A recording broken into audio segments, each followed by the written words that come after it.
മനുഷ്യവർഗത്തിന്റെ പാപത്തെ മുഴുവൻ യേശു ക്രിസ്തുവിലാക്കി കാൽവരി ക്രൂശിൽ വെച്ച് പിതാവായ ദൈവം പാപത്തെ ന്യായം വിധിച്ചു കളഞ്ഞു. നാം പാപം അറിയാത്തവരെ നാം അവരുടെ ദൈവത്തിന്റെ നീതിയാകേണ്ടതിന് അവൻ നമുക്ക് വേണ്ടി പാപമാക്കി. 2 കൊരിന്ത്യർ 5:21. രണ്ടാമത് കർത്തൃമേശയോടുള്ളതായിരിക്കുന്ന ബന്ധത്തിൽ, നാമധേയ ക്രിസ്ത്യാനികളുടെ രീതിയിൽ പറഞ്ഞാൽ കുർബാനയോടുള്ളതായിരിക്കുന്ന ബന്ധത്തിൽ, വേർപാട് സഭക്കാരുടെ രീതിയിൽ പറഞ്ഞാൽ തിരുവത്താഴത്തോടുള്ള ബന്ധത്തിൽ ഒക്കെ വിഷയം മനസ്സിലായല്ലോ. അപ്പം നുറുക്കെന്നും കർത്താവിന്റെ മേശയെന്നും കർത്താവിന്റെ അത്താഴമെന്നും 3 പേരെ ബൈബിളിലുള്ളൂ. ബാക്കി പിന്നെ ഓരോരുത്തരും മറ്റു പേര് കൊടുത്തതാ. അതിനോടുള്ള ബന്ധത്തിൽ തന്നെത്താൻ ശോധന ചെയ്യണമെന്ന് മാത്രമല്ല, അവനവനെ വിധിച്ചാൽ നല്ലത്. വിധിക്കുന്നില്ല എങ്കിൽ ആര് വിധിക്കും? ദൈവം വിധിക്കും. ദൈവം എന്തിനാ വിധിക്കുന്നത്? ബാലശിക്ഷ തരാൻ വേണ്ടി കേട്ട, ഈ ലോകത്തോടുകൂടെ നിങ്ങൾ നശിച്ചു പോകാതിരിക്കുവാൻ വേണ്ടിയിട്ടാണ് അത് ചെയ്യുന്നത്, അല്ലേ? അതുകൊണ്ട് അവനവനെ വിധിക്കണം. കർത്തൃമേശയോടുള്ള ബന്ധത്തിൽ ഒരു വിശ്വാസി അവനവനെ വിധിക്കണം. അയോഗ്യതയുണ്ടോ എന്ന് ശോധന ചെയ്യാനായിട്ട്. ഇങ്ങനെ 2 ന്യായവിധി, ഇത് രണ്ടും ഒന്ന് മാറ്റി കളഞ്ഞാൽ യേശുവിന്റെ മേലുള്ള പാപത്തിന് മേലുള്ള ന്യായവിധി ഒരിക്കലായിട്ട് തീർന്നു. മറ്റേത് കർത്തൃമേശയോടുള്ള ബന്ധത്തിലാണ്. കർത്തൃമേശ മരിച്ചു പോവുകയോ ഒക്കെ ചെയ്ത് കഴിഞ്ഞാൽ പിന്നെ കർത്തൃമേശ അനുഭവിക്കാൻ പോകുന്നുണ്ടോ? അപ്പൊ ആ വിധിയും പോയി. പിന്നെ 7 5 ന്യായവിധിയേ ഉള്ളൂ. ഈ 5 ന്യായവിധി അവശേഷിച്ചിരിക്കും കാലഘട്ടത്തിൽ. ഇനി ആദ്യത്തെ ന്യായവിധി ദൈവമക്കളെ എടുത്തുകൊള്ളപ്പെട്ടതിന് ശേഷം ദൈവമക്കൾക്കുള്ള ഒരു ന്യായവിധിയാണ് ഒന്നാമത്തത്. രണ്ടാമത്തെ ന്യായവിധി എന്ന് പറയുന്നത് ഇസ്രായേൽക്കാർക്കുള്ള ഒരു ന്യായവിധിയാണ്. മൂന്നാമത്തെ ന്യായവിധി എന്ന് വചനത്തിൽ പറയുന്നത് ജാതികളുടെ മേൽ വരുന്ന ഒരു ന്യായവിധിയാണ്.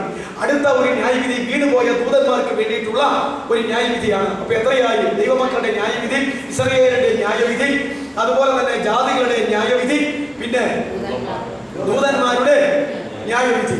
4. അപ്പൊ ഒരു ന്യായവിധി കണ്ടില്ലല്ലോ. പാപികളുടെ സകല പാപികളുടെയും ഉള്ള ദുഷ്ടന്മാരുടെ മേലുള്ള അവസാനത്തെ ന്യായവിധി.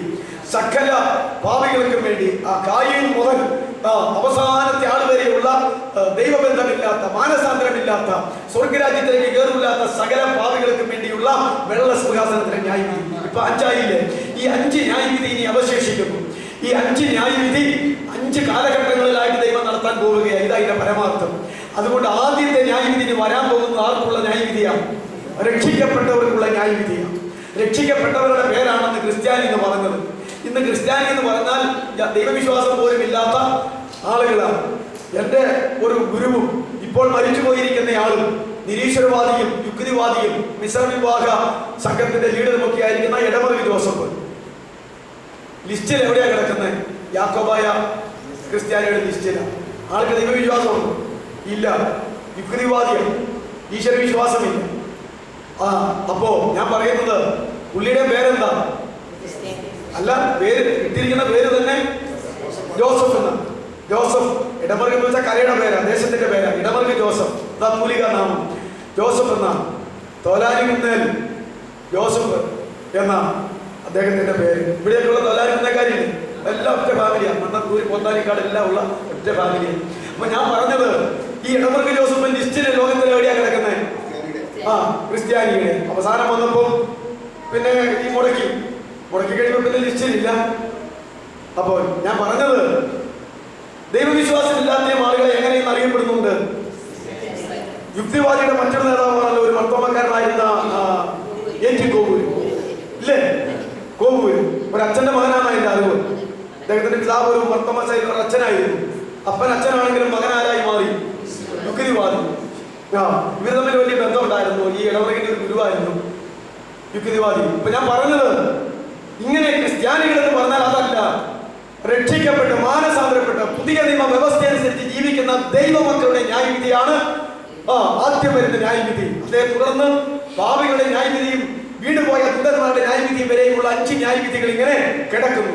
അതുകൊണ്ട് ഒരിക്കൽ മരണവും പിന്നെ ന്യായവിധിയും ദൈവം മനുഷ്യർക്ക് നിയമിച്ചിരിക്കുന്നു. ഞാനത് അവസാനിപ്പിക്കട്ടെ. ഒരു മനുഷ്യന് ഒരിക്കൽ ഒരു ജനനം ഉണ്ടാകും, പിന്നീട് മറ്റൊരിക്കൽ അവനൊരു മരണമുണ്ടാകും, പിന്നീട് മറ്റൊരിക്കൽ അവന് ഒരു ന്യായവിധി ഉണ്ടാകും. ഞാൻ പറഞ്ഞു വരാൻ പോയത് ഈ ലോകത്തിൽ ജനിക്കുന്ന ഏതോ ഒരു മനുഷ്യനോട് ചോദിച്ചു നോക്ക്, അത് അവൻ അറിഞ്ഞ് അവൻ അംഗീകരിച്ച് അവന്റെ പ്ലാനും പദ്ധതിയും അനുസരിച്ച് അല്ല അവൻ ജനിക്കുന്നത്. ഞാൻ ജനിച്ചത് ഞാൻ അറിഞ്ഞ് എന്റെ താല്പര്യപ്രകാരം എന്റെ പ്ലാനും പദ്ധതിയും അനുസരിച്ചല്ല. ഞാൻ ജനിച്ചുപോയി, ശരിയല്ലേ? ഞാൻ മരിക്കുന്നതോ എന്റെ അറിവനുസരിച്ച് എന്റെ താല്പര്യം അനുസരിച്ച് എന്റെ പ്ലാനും പദ്ധതിയും അനുസരിച്ചാണ് ഞാൻ മരിക്കുന്നത്. അല്ല, അത് സംഭവിക്കുന്നു. ജനനവും മരണവും ഞാനും നീയും അറിയുന്നില്ലെങ്കിൽ ന്യായവിധിയും എന്റെയും നിന്റെയും അറിവോടെയല്ല, സമ്മതത്തോടെയല്ല, അത് വച്ചവനങ്ങ് നടത്തും. നിന്നെ ജനിപ്പിച്ചവൻ, നിന്റെ അറിവ് കൂടാതെ ജനിപ്പിച്ചവൻ, നിന്റെ അറിവ് കൂടാതെ മരിപ്പിക്കുന്നവൻ, അവൻ തന്നെയാ നിന്റെ സമ്മതമില്ലാതെ ന്യായം വിധിക്കും. അതുകൊണ്ട് സകലമായ പേരും ദൈവത്തിന്റെ ന്യായവിധിയിലേക്ക് വരേണ്ടത് വളരെ ആവശ്യമാണ്. ജീവിച്ചാലും മരിച്ചാലും ന്യായവിധിയുണ്ട്. അതുകൊണ്ട് ജനനത്തെ കുറിച്ചും ഒരു വാക്യം നമ്മൾ എഴുതിയില്ലേ? അപ്പോസ്തല പ്രവൃത്തി 17:26. മരണത്തിന്റെ വാക്യം എബ്രായർ 9:27. ന്യായവിധിയുടെ വാക്യവും അത് തന്നെ, എബ്രായർ 9:27. അത്രയും നിങ്ങൾ എഴുതിയല്ലോ. ഇങ്ങനെ ജനനം, മരണം, ന്യായവിധി എന്നിവ മനുഷ്യനുണ്ട്. ഞാൻ ചോദിക്കട്ടെ, പിന്നീട് മരണാനന്തരം ഈ ന്യായവിധി കഴിഞ്ഞ് എങ്ങോട്ടാ പോകുന്നത്? രക്ഷിക്കപ്പെട്ടവര്, അർത്ഥാൽ ദൈവമക്കൾ. ഇനി അതിന് തന്നെ ഒത്തിരി പേരാണല്ലോ സത്യക്രിസ്ത്യാനികൾ എന്നൊക്കെ പറയാം. ഇവരെങ്ങോട്ട് പോകും? മരിച്ചാൽ പർദീസായിലേക്ക് പോകും. എങ്ങോട്ട് പോകും? പർദീസായിലേക്ക് പോകും. അത് പതിനെട്ടാൽ തെളിയിക്കാം. ഞാൻ ആമുഖം പറയുകയാണ്. പർദീസായിലേക്ക് പോയി കഴിഞ്ഞാൽ ന്യായവിധിക്ക് ശേഷം പർദീസായിൽ നിന്ന് അവർക്ക് എങ്ങോട്ടാ? ന്യായവിധി വന്നു കഴിഞ്ഞാൽ അതിൽ നിന്ന് ഇവരെ എങ്ങോട്ട് വിടും?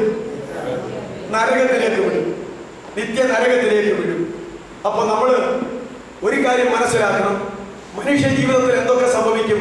ഒന്നാമത്തേത് ഇനി നിങ്ങൾ ഇങ്ങോട്ട് പറഞ്ഞാട്ടെ, ജനനം. രണ്ടാമത്തത് മരണം. മൂന്നാമത്തത് ന്യായവിധി. ന്യായവിധിയിൽ നന്മ ചെയ്തവർ, ഇനി മറ്റൊരു വേദവാക്യ ഭാഷ്യമാണ്, നന്മ ചെയ്തവർ ജീവനായും തിന്മ ചെയ്തവർ ന്യായവിധിക്കായും എന്ന ഒരു വാക്യമുണ്ട്. അതേ വാക്യം ദാനിയേലിന്റെ പ്രവചനത്തിലുണ്ട്. നമുക്ക് പിന്നെ ചിന്തിക്കാം. മണ്ണിൽ ഉറങ്ങുന്ന നിദ്ര പ്രാപിച്ചവർ പലരും, ചിലർ ലജ്ജയ്ക്കായിട്ടും നിത്യ രക്ഷയ്ക്കായിട്ടും മറ്റു ചിലർ നിത്യ ജീവനായിട്ടും ഉയർത്തെഴുന്നേൽക്കുന്ന നാഴിക വരുന്നു. ഇങ്ങനെയല്ല പറഞ്ഞിരിക്കുന്നത്. കർത്താവ് പറഞ്ഞപ്പോൾ അത് യോഹന്നാന്റെ സുവിശേഷം 5-ലുണ്ട്. നമുക്ക് പിന്നെ എഴുതാം. കല്ലറകളിൽ വസിക്കുന്നവരെല്ലാം അവന്റെ ശബ്ദം കേട്ട് നന്മ ചെയ്തവർ ജീവന് വേണ്ടിയും തിന്മ ചെയ്തവർ ന്യായവിധിക്ക് വേണ്ടിയും, ന്യായവിധി അല്ല അവിടെ ശിക്ഷാവിധി എന്നാ വേണ്ടത്, ശിക്ഷാവിധിക്ക് വേണ്ടിയും പുനരുദ്ധാനം ചെയ്യാനുള്ള നാഴിക വരുന്നു. അപ്പൊ ന്യായവിധിക്ക് ശേഷം ആളുകൾ രണ്ടായിട്ട് തിരിയുന്നു. പാതാളത്തിലേക്ക് ചീർത്തിയാത്മാക്കൾ എങ്ങോട്ട് പോകുന്നു? എങ്ങോട്ട് പോകുന്നു? ന്യായവിധിക്ക് ശേഷം പാതാളത്തിലേക്ക് പോകുന്നു. നല്ല ആത്മാക്കൾ എങ്ങോട്ട് പോകുന്നു? പർദീസായിലേക്ക് പോകുന്നു. ന്യായവിധി വന്നു കഴിഞ്ഞാൽ പാതാളത്തിലുള്ള ചീർത്തിയാത്മാക്കളെ എങ്ങോട്ട് വിടുന്നു? നരകത്തിലേക്ക് വിടുന്നു. പർദീസായിലുള്ള നല്ല ആത്മാക്കളെ എങ്ങോട്ട് വിടുന്നു? സ്വർഗത്തിലേക്ക് വിടുന്നു. പിന്നെ എന്തിനാണ് ഈ ന്യായവിധി? അതെ, നരകത്തിലേക്ക് വിടാനാണെങ്കിലും അവിടെ ഗ്രേഡ് നിശ്ചയിക്കാൻ, ദുഷ്ടതയുടെ കാഠിന്യത്തിന്റെ ഗ്രേഡ് നിശ്ചയിക്കണം. എല്ലാവരും ഒരുപോലെയാണ് പാപം ചെയ്തേക്കണം. ഒരു പാപം ചെയ്തേക്കുന്നവനും 100 പാപം ചെയ്തേക്കുന്നവനും ഒക്കെ ഇല്ലേ? ഇവരെല്ലാം അതിന്റെ തക്കവണ്ണം ശിക്ഷ കൊടുക്കണ്ടേ? അതിനു വേണ്ടി കിട്ടാൻ പാപികളെ ന്യായം വിധിക്കണം. അല്ലാതെ പാപികളെ ന്യായം വിധിക്കുന്ന സ്വർഗവും നരകവും കൊടുക്കാൻ വേണ്ടിയിട്ടല്ല. ഇനി നിത്യമായ നരകത്തിലേക്ക് വിടുമ്പോൾ നിന്റെ പോസ്റ്റ് എന്തായിരിക്കണം? നിന്റെ ശിക്ഷ എത്രയായിരിക്കണം? ഇല്ലേ? ഈ നമ്മൾ ഇവിടെ തന്നെ കോടതി വിധിക്കുമ്പോ തൂക്കിക്കൊല്ലാൻ വിധിക്കുന്നു, ജീവപര്യന്തം വിധിക്കുന്നു, പല തെറ്റുകുറ്റങ്ങൾ ഒന്നിച്ചു കൂട്ടിയിട്ട് ഒക്കെ വിധിക്കുന്നു. ആ ഗ്രേഡ് അനുസരിച്ചാണ് വിധിക്കുന്നത് എന്ന് പറഞ്ഞ കണക്ക്. അപ്പോ നല്ല ആത്മാക്കളെ എന്തിനാ വിധിക്കുന്നത്? അവരെ പിന്നെ നരകത്തിലേക്ക് വിടാനായിട്ടല്ല, പ്രതിഫലം കൊടുക്കുന്ന ഗ്രേഡ് നിശ്ചയിക്കും. പ്രതിഫലം കൊടുക്കുന്ന ഗ്രേഡ് നിശ്ചയിക്കാം. അതിനു വേണ്ടി കിട്ടും. അപ്പൊ രണ്ടിനും ഗ്രേഡ് ഉണ്ട്. അതാണല്ലോ ദൈവത്തിന്റെ നീതി. 1 പാപം ചെയ്തവനും 2 പാപം ചെയ്തവനും 9 പാപം ചെയ്തവനും 100 പാപം ചെയ്തവനും എല്ലാം അതിന് തക്കവണ്ണം കാഠിന്യമേറിയ ശിക്ഷ കൊടുക്കണം. അതുപോലെ തന്നെ ജീവിതത്തിൽ, ശുശ്രൂഷയിൽ എല്ലാം ആത്മാവിന്റെ ഗൈഡൻസ് അനുസരിച്ച്, ദൈവവചനം അനുസരിച്ച് ദൈവത്തെ പ്രസാദിപ്പിച്ച് ജീവിക്കാത്ത ദൈവമക്കൾ കാണും. അവർക്ക് അതിന് തക്കവണ്ണം മാത്രമേ പ്രതിഫലം കിട്ടത്തുള്ളൂ. അതിനു വേണ്ടി കിട്ടും ഞാൻ എഴുതി വെച്ചിരിക്കുന്നു. അപ്പോ ഒരു മനുഷ്യന്റെ ജീവിതത്തിൽ എത്ര കാര്യം സംഭവിക്കും? എല്ലാ യാക്കോബായ സഭയുടെ പ്രാർത്ഥനാക്രമത്തില്, കുർബാനക്രമത്തില് എല്ലാം എഴുതി വെച്ചിട്ടുണ്ടായിരുന്നു. മനുഷ്യന്റെ അവസാന കാര്യങ്ങൾ 4 എന്നെ ഞാൻ പഠിച്ചത്, അന്ന് സന്ദേശത്തിൽ പഠിപ്പിച്ചു നോക്കി. എങ്ങനെയാ? മരണം, ന്യായവിധി, സ്വർഗം, നരകം. മരണം, ന്യായവിധി, സ്വർഗം, നരകം. ജനനം ഒരു വിട്ടു. അത് പിന്നെ കുഴപ്പമില്ല, എല്ലാം ജനിക്കുന്നുണ്ടല്ലോ. മരണം, ന്യായവിധി, അത് കഴിഞ്ഞാൽ ഒന്നുകിൽ സ്വർഗം അല്ലെങ്കിൽ നരകം. അപ്പൊ എന്തെല്ലാം വിട്ടു? താൽക്കാലികമായ ആത്മാക്കളുടെ വാസസ്ഥലം 2 വിട്ടു. അവർ പിതാക്കന്മാരുടെ ചിന്ത ഇത്രയേ ഉള്ളൂ. ഇത് വിശദമായി പഠിപ്പിക്കുകയല്ല. മരണവും ന്യായവിധിയും കഴിഞ്ഞാൽ മനുഷ്യനെ 2ആയിട്ട് മാറ്റും. കുറെ ആളുകൾ നരകത്തിലേക്കും ബാക്കി ഉള്ളവരെങ്ങോട്ട് പോകും? സ്വർഗത്തിലേക്കും പോകും. അതുകൊണ്ട് ഈ ക്രിസ്ത്യാനിയായി ജീവിക്കുന്ന നീ ഒരു മരണമുണ്ടെന്ന് ഓർക്കണം, ഒരു ന്യായവിധി ഉണ്ടെന്ന് ഓർക്കണം. നരകത്തിലേക്കല്ല സ്വർഗത്തിലേക്ക് പോകാൻ തക്കോടെ നീ ഒരുങ്ങണം. ഇത്രയും എഴുതി വെച്ചവരുടെ ഒരു മനുഷ്യന്റെ അവസാനത്തെ കാര്യങ്ങൾ 4 എപ്പോഴും ഓർക്കേണ്ട സംഗതികൾ എന്നാണ് എഴുതി വെച്ചിരിക്കുന്നത്, എപ്പോഴും ഓർമ്മിപ്പിക്കേണ്ട സംഗതികൾ. അപ്പോ 24 മണിക്കൂറും ഓർമ്മിച്ചു കൊണ്ടിരിക്കേണ്ട ഒരു സംഗതിയാണ് യാക്കോബായ സഭയിൽ. ഏത്? മരണം, ന്യായവിധി, സ്വർഗം, നരകം. അതിന് ജീവിതത്തിൽ ഒരിക്കലെങ്കിലും ഓർക്കുന്നു, എപ്പോഴും ഓർക്കാൻ പോയിട്ട്. മനഃശാസ്ത്രം പറയും അത് ഓർക്കല്ലേ, അതങ്ങനെ പറയല്ലേ, അതങ്ങനെ ചിന്തിക്കല്ലേ എന്നാ അവര് പറയത്തുള്ളൂ. പിതാക്കന്മാര് പറഞ്ഞു, ആത്മാവുള്ള പിതാക്കന്മാരൊക്കെ പറഞ്ഞു എപ്പോഴും ഓർക്കേണ്ട കാര്യം ഇതാണ് എന്ന്, അല്ലേ? അല്ലേ?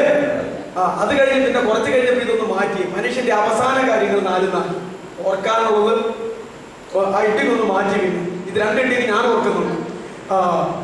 മനുഷ്യന്റെ അവസാന കാര്യങ്ങൾ 4: മരണം, ന്യായവിധി, സ്വർഗം, നരകം. എന്നാൽ എപ്പോഴും ഓർമ്മയിലിരിക്കേണ്ട സംഗതി അതായിരുന്നു ആദ്യത്തെ ഇട്ടിന്.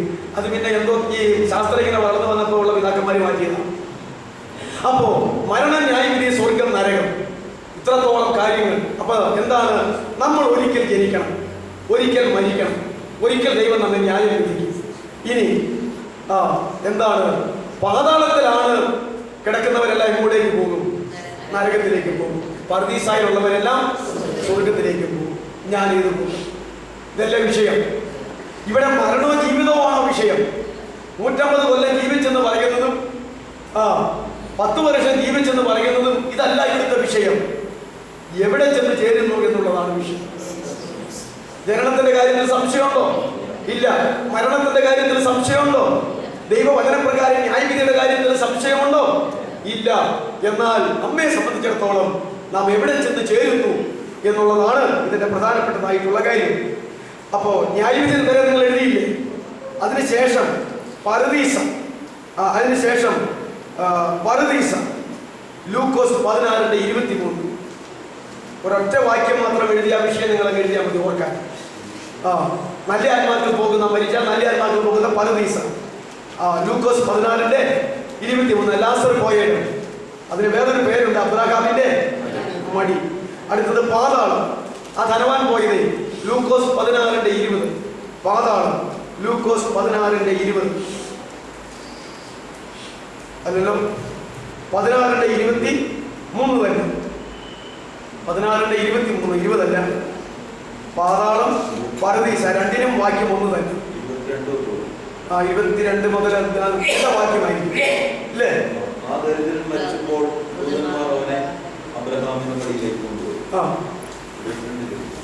അതിന് മുകളിൽ ലാസർ, അല്ല അതിന് മുകളിൽ ധനവാൻ. ആ വാക്യം എത്രയാ? മരിച്ചു അടക്കപ്പെട്ടു. ആ വാക്യം ഏതാ? 23, 22, 23 എഴുതിക്കോ.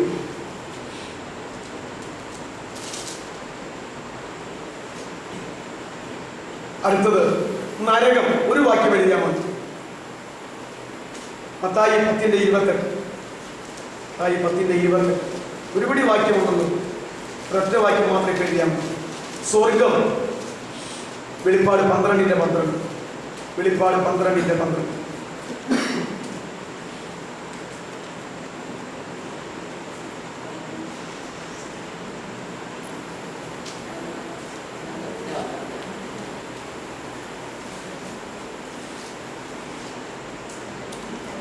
എഴുതിയില്ലേ?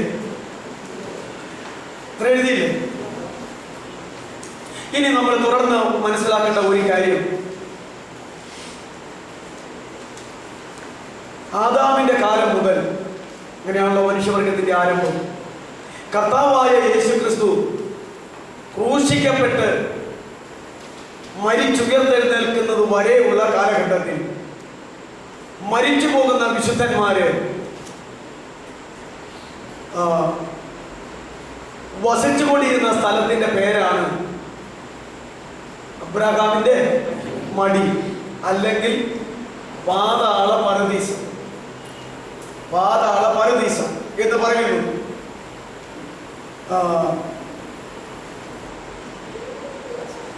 ഇനി ആ ധനവാന്റെ ലാസറിനെ നമുക്ക് പിന്നീട് ചിന്തിക്കാം.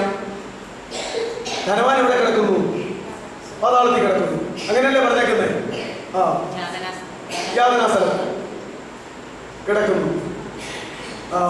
മുകളിലേക്ക് നോക്കിയപ്പോൾ ആരെ കണ്ടു? ലാസറിനെയും അബ്രാഹാമിനെയും കണ്ടു, അല്ലേ? അപ്പോൾ ലാസറും അബ്രാഹാമും ഇരിക്കുന്ന പർദീസ അല്ലെങ്കിൽ അബ്രാഹാമിന്റെ മടി എന്ന് യഹൂദന്മാർ പറഞ്ഞുകൊണ്ടിരുന്ന ആ സ്ഥലം മുകളിലാണോ താഴെയാണ്? ഈ ധനവാൻ കിടക്കുന്നതിന്റെ മുകളിലാണ്. അപ്പോ അതുകൊണ്ട് നമുക്ക് പിന്നീട് അത് ചിന്തിക്കാം. മേലത്തെ പാതാളം, താഴത്തെ പാതാളം എന്ന അതിന് പേരുണ്ടായിരുന്നു. പാതാളമാണ് സ്ഥലം, പക്ഷേ താഴത്തെ പാതാളത്തിൽ ദുഷ്ടന്മാരായ ആത്മാക്കൾ യാതനകൾ അനുഭവിച്ചുകൊണ്ട് കിടക്കുന്നു. ആ പാതാളത്തിന്റെ മേലത്തെ തട്ടിൽ ഇപ്പൊ പറയാൻ വളരെ എളുപ്പം. എത്ര നിലയുള്ള കെട്ടിടമുണ്ട്? ഈ ലോകത്തിലെ അത്ഭുതങ്ങളിൽ ഒന്ന് അമേരിക്കയിലെ പണ്ടൊരു കെട്ടിടമായിരുന്നു പറഞ്ഞു കേട്ടു. Empire State Building. അത് തന്നെയാണോ? അത് അങ്ങനെ തന്നെയാണോ? അതുണ്ടോ പുതിയത്? ആ ഉരുണ്ടിയാടി പോയി നിന്ന് വല്ലതും ആയിരുന്നോ?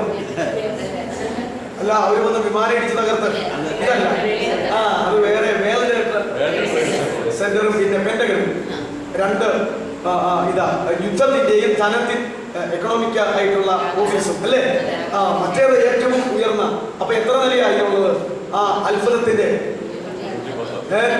130. ഏതാണെങ്കിലും 100-ലധികം ഉണ്ടല്ലോ. നോക്കിയേ, ആദ്യത്തെ ഒന്നാമത്തെ നിലയിൽ താമസിക്കുന്നവരും പിന്നെ അതിന്റെ മുകളിലേക്ക് താമസിച്ച് 130ാമത്തെ നിലയിൽ കിടക്കുന്നവരും, ഇല്ലേ?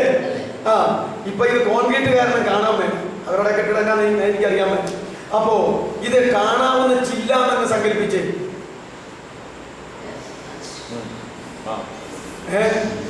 ചില്ലാണെന്ന് അങ്ങ് സങ്കല്പിച്ചു നോക്കിക്കേ. അപ്പൊ ഈ അടിത്തട്ടി കിടക്കുന്നവൻ മുകളിലേക്ക് നോക്കുമ്പോൾ അങ്ങ് വരെ കാണാൻ വരെ, ഇല്ലേ? കാണുമല്ലാതെ വേറെ വല്ല ക്രിയ നടക്കുമോ?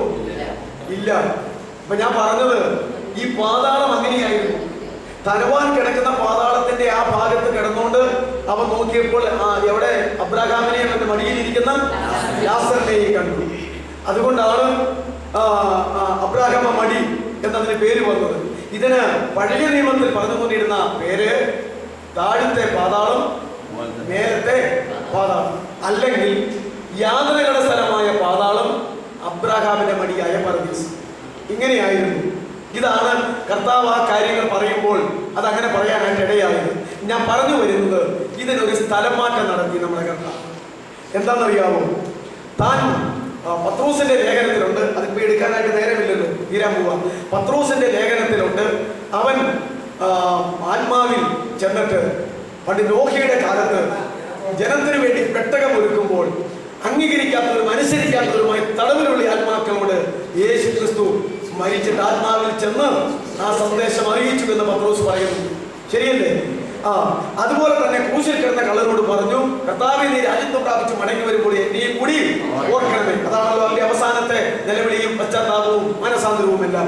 അപ്പൊ തന്നെ കർത്താവ് പറഞ്ഞു, നീ ഇന്ന് എന്നോട് കൂടെ പർദീസായിൽ ഇരിക്കും എന്ന് പറഞ്ഞു.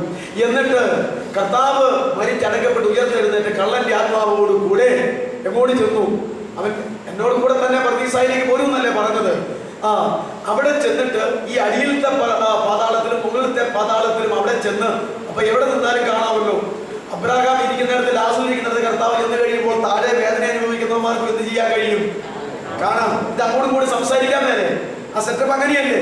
അവിടെ ചെന്ന് യേശു ആ സുവിശേഷം പറഞ്ഞു, മനുഷ്യവർഗത്തിന്റെ പാപത്തിന് വേണ്ടി ഞാൻ മനുഷ്യാവതാരം ചെയ്തു, ഞാൻ കാൽവറിയിൽ രക്തം ചിന്തി മരിച്ചു, ആ പ്രായശ്ചിത്തം എന്നേക്കുമായി നിർത്തി.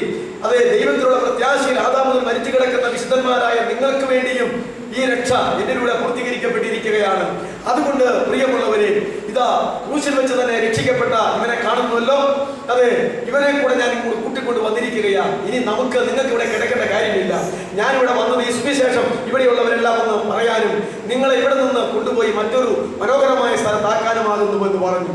ഈ സുവിശേഷം പറഞ്ഞിട്ട് കള്ളന്റെ ആത്മാവോടുകൂടെ ഇവിടെ കിടന്ന മേലത്തെ പാതാളത്തിൽ പർദീസായി കിടന്ന വിശുദ്ധന്മാരുടെ ആത്മാക്കളെ എല്ലാത്തിനെയും അവിടെ നിന്ന് കൂട്ടിയടിച്ച് എങ്ങോട്ട് കൊണ്ടുപോയി? മൂന്നാം സ്വർഗത്തിലേക്ക് കൊണ്ടുപോയി. മൂന്നാം സ്വർഗത്തിലേക്ക് കൊണ്ടുപോയി. അപ്പോ കർത്താവ് ഭൂമിയിലായിരുന്നപ്പോഴാണ് ഈ കാര്യം പറഞ്ഞത്. അന്നേരം അത് ശരിയാണ്. അവിടെ നിന്ന് കർത്താവ് ഈ സ്ഥലത്തിന് ഒരു ചേഞ്ച് നടത്തി. മൂന്നാം സ്വർഗം ഇതിലേക്ക് കൊണ്ടുപോയി. അങ്ങനെ കൊണ്ടുപോകുന്ന കാലയളവിൽ നിങ്ങൾക്കറിയാമോ, കല്ലറയിൽ കർത്താവിനെ കാണാനായിട്ട് സുന്ദവർഗവുമായിട്ട് ഒരു പെണ്ണ് ഞായറാഴ്ച വെളുപ്പക്കാലത്ത്, ആരാത്? മട്ടണമറിയ. അവിടെ ചെന്ന് കഴിഞ്ഞപ്പോൾ കല്ലറ തുറന്നു കിടക്കും. കർത്താവ് ഉണ്ടോ അവിടെ? നമുക്കറിയാം. അവൾ അവിടുന്ന് പോവുകയില്ല. അവൾ അവിടെ കിടന്ന് ഒരുപാട് കരഞ്ഞോണ്ട് നിൽക്കുക. അങ്ങനെ വന്നപ്പോൾ ആരും ഒരാൾ അവിടെ വന്നു. തോട്ടക്കാരനെന്ന് വിചാരിച്ച് അവൾ ചോദിച്ചു, യജമാനനെ ഇവനെ നീ എടുത്തുകൊണ്ട് പോയി എവിടെ വെച്ചെന്ന് പറഞ്ഞാൽ ഞാൻ അവനെ എടുത്തുകൊണ്ട് പോയിക്കോളാം. ഉടനെ പിന്നെ അവർ തമ്മിലുള്ളതായിരിക്കുന്ന ആ സംസാരം പെട്ടെന്ന് നിർത്തി, അല്ലേ? ഉടനെ ഇത് പറഞ്ഞു കഴിഞ്ഞിട്ട് കർത്താവ് എന്ന് പറഞ്ഞു, മറിയ എന്ന എബ്രായ ഭാഷയിൽ വിളിച്ചു. റാബൂനി എന്നവൾ എബ്രായ ഭാഷയിൽ അങ്ങോട്ടും ഗുരുവേ എന്നർത്ഥം വിളിച്ചു. അപ്പോൾ ആളെ മനസ്സിലായി. അപ്പൊ തോട്ടക്കാരൻ ഇപ്പൊ ആരായിട്ട് മാറി? ഉയർത്തെഴുന്നേറ്റ് ജീവിക്കുന്ന ക്രിസ്തുവായിട്ട് മാറി. ഈ സന്തോഷത്താൽ കർത്താവിന്റെ കാലെ കെട്ടിപ്പിടിച്ച് ചുംബിക്കാനായിട്ട് ഇപ്പോൾ മൂട്ടി അണഞ്ഞതാ. ഇപ്പൊ പറഞ്ഞു, ഇപ്പോൾ എന്നെ തുടരുത്. ഞാൻ പിതാവിന്റെ സന്നിധിയിൽ ഉയർത്തെഴുന്നേറ്റ് പോയിട്ടില്ല. ഉയർത്തെഴുന്നേറ്റ് ഞാൻ പിതാവിന്റെ സന്നിധിയിലേക്ക് പോയിട്ടില്ല. ഞാൻ പോയിട്ട് വരട്ടെ. ഞാൻ ഇനിയിപ്പൊ കേട്ടു, ഞാൻ ഇവനെ കൊണ്ട് അവിടെ ചെന്ന് സുവിശേഷവും എല്ലാം പറഞ്ഞ് ആ കാര്യങ്ങളെല്ലാം ക്രമീകരിച്ച് ഈ ആത്മാക്കളെ കൂട്ടി പോണ വഴിക്കാ നീ ഇവിടെ കിടന്ന് കരയണം. നീ ഇവിടുന്ന് പോകില്ല എന്ന് എനിക്ക് മനസ്സിലായി. നിന്നെ ഇവിടെ നിന്ന് പറഞ്ഞു വിട്ടിട്ട് വേണ്ട എനിക്ക് പിതാവിന്റെ അവിടെ പോയിട്ട് തിരിച്ചും കൂടി വരാനായിട്ട്. അതുകൊണ്ട് അവരെ ഞാൻ അവിടെ നിർത്തിയിട്ട് ഓടി നിന്റെ അടുക്കിലേക്ക് വന്നതാ. അതുകൊണ്ട് ഞാൻ ഉയർത്തെഴുന്നേറ്റിരിക്കുന്നുവെന്നും നീ എന്നെ കണ്ടു എന്നും എന്റെ ആ ശിഷ്യന്മാരായ കുറെ എണ്ണം ഉണ്ട് അവിടെ.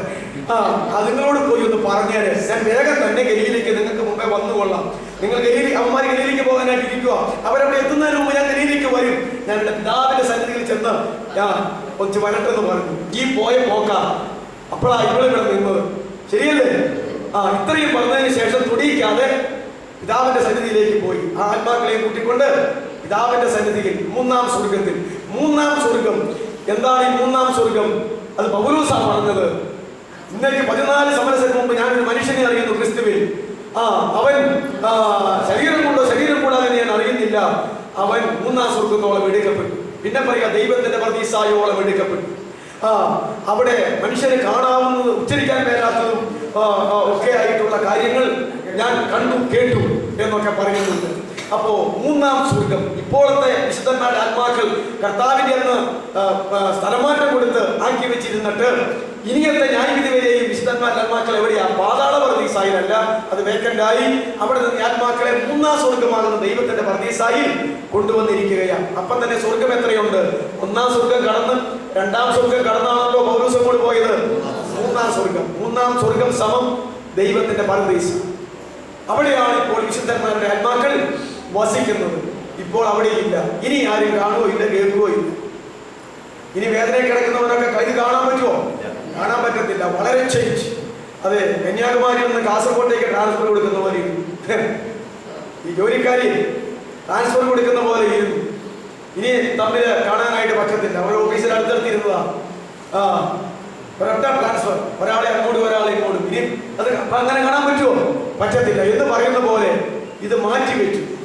ഇത് കർത്താവ് ചെയ്ത ഒരു കാര്യമാണ്. അതുകൊണ്ട് യേശുക്രിസ്തുവിന്റെ ക്രൂശുമരണം മുതൽ ഉയർത്തെഴുന്നേൽപ്പ് മുതൽ പിന്നീട് അതുവരെ മരിച്ച വിശുദ്ധന്മാരുടെ ആത്മാക്കളെ എല്ലാം അവിടെ കൊണ്ടുപോയി പിന്നീട് മരിക്കുന്ന വിശുദ്ധന്മാരുടെയും ആത്മാക്കളെ എങ്ങോട്ടാ പോകുന്നത്? ഈ മൂന്നാം സ്വർഗത്തിലേക്കാണ് പോകുന്നത്.